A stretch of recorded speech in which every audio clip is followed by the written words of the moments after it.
Hey, what's up? John Sonmez from simpleprogrammer.com.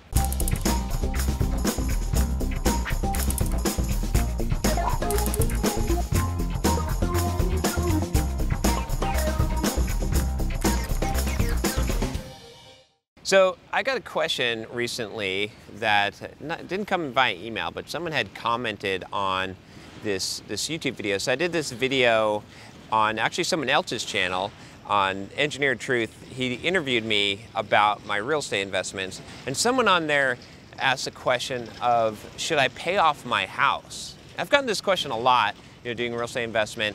I thought I'd finally answer this question. By the way, if you're interested in my videos on real estate investment, you can check out the playlist I have here. And I recently released, or actually it's still in pre-release at the time that I'm recording this video, maybe it's in full release, a course on real estate for software developers. You can check that out here as well. But let's get to the question here of should I pay off my house? How do you know if you should pay off your house? I think this is a really important question. A lot of software developers, kind of get to this point where maybe you're making some money, good money in your career, and you're thinking, well, I've got a big mortgage on my house. If I paid that off, I'd be financially kind of free. I'd save myself a couple $1,000s a month or whatever your mortgage is. But does this make sense to do, or would it be better to invest that money? Should I pay off my credit cards? All of these things. So I'll give you kind of a rule of thumb that's going to apply to more than just paying off your house, but just in general on where to allocate your money when you've got extra money. Basically, it comes down to this kind of really important question of, should you invest your money or should you pay down debt? And so we'll look at the house specifically, but you can apply this to credit cards and everything else, which is basically this. So let's say that you have a house and you've got a mortgage on that house, and let's say that the mortgage on that house is what is now a ridiculously high rate, but used to be a really good rate. Let's say like 8%, okay? That means that you basically, if you were to take some money, let's say that you take $10,000 and you were to pay down your house by $10,000, you're getting an 8% return on that investment of $10,000 because you're not paying 8% interest on the $10,000. Does that make sense? You see what I'm saying? So you're getting a return on that money, and every year that you have that $10,000 paid off, you're not paying 8% interest on it, right? So you can think of that every year. That's how much you're not paying. It's the same thing as making that 8%. So in order for you to not pay off your house in that case, you have to be able to find an investment that's going to make you more than 8%. Right? But not only make you more than 8%, because there's investments that can make you more than 8%, but after the taxes on that, right? Because let's say that I said, okay, if you give me $10,000, I'll give you 10% interest on that. Well, if I give you that $1,000, what's your tax rate? Okay? That $1,000 that you might get at 10%, you're gonna maybe, let's say it's 30%, right? So now you're only gonna get $700. So $700 is, what interest rate? What's the real interest that you've got? So you've got to figure out your real return after taxes, and then. And so that's going to give you an idea, right? And so we could take another scenario here. So let's say now that you have that same house, but instead of having an 8% interest rate on the house, you've got like a 3%, right? That's doable nowadays. I think I just bought my house and I got a 3% interest rate. So at a 3% interest rate, there's a lot of investment. Now you've got a lot more room. Now if you can find something that's going to yield you 5 or 6%, like even just straight investing in the S&P over the last 50 years has averaged yields of higher than that. Especially if you're be able to take advantage of something like a 401k or IRA, if you're going down that road.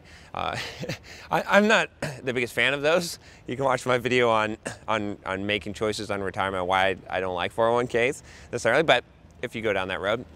Anyway, there's a lot more opportunities for investment where you could probably make that money. Real estate investment is a great one, right? I can guarantee you that in most cases, if you invest successfully in real estate, you're going to be able to beat a 3% interest rate on your house. So it won't make sense to put money to pay off an interest on your house that is only 3%. Instead, it would be much smarter if you had that $10,000, let's say, instead of getting 3% interest by paying off your house, to take that money and put it as a down payment on a rental property, where maybe your return on that investment might be 10 or 15% that your expected return on that, right? And you've got some leverage. You've got a lot of opportunity, especially you're going to have tax advantages when you invest in real estate. Again, if you're interested in all that stuff, check out the real estate course where I talk about all that and I go into all of the details. But I just want to kind of cover the basics here, which is, should you pay off the house? And that's what it really comes down to. And that